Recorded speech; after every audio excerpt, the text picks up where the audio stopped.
5 కోట్ల మంది ప్రజలు అభిమానించి గెలిపించి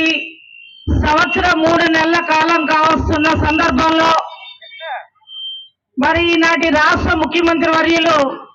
గౌరవ నారా చంద్రబాబు నాయుడు గారి సహకారంతో గౌరవ ఉప ముఖ్యమంత్రి వర్యులు పవన్ కళ్యాణ్ గారి యొక్క చేయూతతో గౌరవ ప్రధానమంత్రి వర్యులు నరేంద్ర మోడీ గారి ఆశీర్వాదంతో రాష్ట్రంలో సుపరిపాలనకు తొలి అడుగులు వేస్తూ ఈ కార్యక్రమాల్లో భాగంగానే మరి రాష్ట్రానికి గాని దేశానికి కుటుంబాలకి గ్రామాలకి పట్టుకొమ్మలుగా ఉన్న రైతాంగం బాగుండాలని అన్నపూర్ణగా ఉన్న ఆంధ్రప్రదేశ్ లో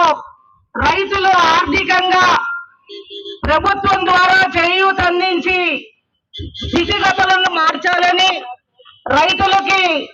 ఆర్థిక సహాయాన్ని వ్యవసాయ ఖర్చుల నిమిత్తం అందజేయాలని ఈనాటి